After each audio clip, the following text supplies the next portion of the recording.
রাধে রাধে বন্ধুরা, আজকের ভিডিওতে আপনাদের দেখাবো যে কিভাবে আপনারা মোবাইলের সঙ্গে ব্লুটুথ কানেক্ট করতে পারবেন। সেটা হোক ব্লুটুথ স্পিকার হোক বা ব্লুটুথ হেডফোন হোক বা যে কোনো আপনাদের ব্লুটুথ ডিভাইস হোক না কেন, সেটা কিভাবে কানেক্ট করবেন আপনাদের মোবাইলের সঙ্গে সেটাই আজকের ভিডিওতে দেখাবো। তো চলুন বন্ধুরা, তাহলে আজকের ভিডিওটা শুরু করা যাক। তাহলে সবার প্রথম আপনাদেরকে কি করতে হবে, আপনাদের ফোনের যে সেটিংসটাকে আছে সেটাকে প্রথমত ওপেন করবেন। ওপেন করে নেওয়ার পরই তারপরেই দেখতে পাবেন আপনাদের এরকম ইন্টারফেসটি চলে আসবে এবং ফোনের সেটিংসটি চলে আসবে। তারপরে আপনারা কি করবেন, আপনারা স্ক্রল ডাউন করে আসলে দেখতে পাবেন একটা ব্লুটুথ নামে অপশন শো করবে। এই ব্লুটুথে এখানে টাচ করবেন। টাচ করে দেওয়ার পরই তারপরেই দেখতে পাবেন আপনাদের সামনে এই ইন্টারফেসটি চলে আসবে এবং ব্লুটুথের সেটিংসটি চলে আসবে। তো চলে আসার পরই তাহলে আপনাদেরকে কি করতে হবে, প্রথমত আপনাদের ব্লুটুথ নামটি যে শো করছে তাহলে তার ডান দিকে দেখুন ব্লুটুথের ডিসেবল বাটন শো করছে, এটা টাচ করে প্রথমত এনেবল করবেন। এনেবল করে নেওয়ার পরই এখানে এভেলেবল ডিভাইসের আপনাদের স্ক্যানিং চলবে। এবার আপনার যে ব্লুটুথ ডিভাইসটি আছে সেই ব্লুটুথ ডিভাইসটাকে প্রথমত ওপেন করবেন। এরকম ভাবে সেই কেসটিকে প্রথমত ইয়ারবাডসটাকে আপনাদেরকে বের করতে হবে। প্রথমত এরকম ভাবে বের করে নেবেন। বের করে নেওয়ার পরই এরকম একটা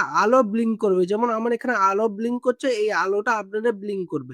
তো ব্লিঙ্ক করার সাথে সাথে আপনাদেরকে কি করতে হবে, এখানে এভেলেবল ডিভাইসে আরেকবার আপনারা এরকম ভাবে টাচ করবেন। স্ক্যান হতে হতে আপনি দেখতে পাবেন এখানে একটা নাম চলে আসবে। যে কোনো ডিভাইসই হোক না কেন সেইটার নাম প্রথমত আপনাদের সামনে শো করবে। যেমন এটা আমার এয়ারড্রপস 161, তাহলে এই এয়ারড্রপসে আমি কানেক্ট করতে চাচ্ছি, এখানে ব্লিঙ্ক করছে, তাহলে আমাদেরকে কি করতে হবে, এই নামের উপরে একবার টাচ করতে হবে। টাচ করে দেওয়ার পর দেখুন একটা পেয়ারিং এর অপশন চলে এলো। আপনারা যদি কন্টাক্ট এবং কলের এক্সেস দিতে চান তাহলে এখানে টাচ করে দিবেন। টাচ করে দেওয়ার পরই তারপরে আপনারা কি করবেন, এই পেয়ারে একবার টাচ করবেন। টাচ করে দেওয়ার পরই দেখতে পাবেন এটা কানেক্ট হয়ে যাবে। কানেক্ট হওয়ার পরই আপনার ব্যাটারির পার্সেন্টেজও দেখিয়ে দেবে এবং স্ট্যাটাসটা অ্যাক্টিভ দেখিয়ে দিবে এবং কানেক্টেডও শো করবে। তারপরে আপনারা দেখতে পাবেন এখানে যে আলোটা ব্লিঙ্ক করছিল সেটা বন্ধ হয়ে গেছে বা দেখাই যাচ্ছে না। তার মানে এটা আপনাদের ইয়ারবাডসটি বা যে কোনো আপনাদের যে ব্লুটুথ ডিভাইস হোক না কেন সেটা কানেক্ট হয়ে গেছে। কিন্তু বন্ধুরা, এবার আপনারা যদি ডিসকানেক্ট করতে চান তাহলে সবার প্রথম আপনাদেরকে কি করতে হবে, তাহলে আপনাদেরকে ডাইরেক্ট কেসের মধ্যে এরকম ভাবে ঢুকিয়ে দিতে হবে। এরকম ভাবে ঢুকিয়ে দেওয়ার পরেই এরকম ভাবে বন্ধ করে দিবেন, অটোমেটিক ডিসকানেক্ট হয়ে যাবে। ডিসকানেক্ট হয়ে যাওয়ার পরেই এবার আপনারা ব্লুটুথটাকে অফ করে দিবেন। একটু আপনাদের ব্লুটুথটাও খুব সহজে অফ হয়ে যাবে। তো আজকের ভিডিওটি কেমন লেগেছে অবশ্যই কমেন্ট করে জানাবেন। ভিডিওটা একটা লাইক করবেন, ভিডিওটিকে হাইপ করে দিবেন। এরকম যদি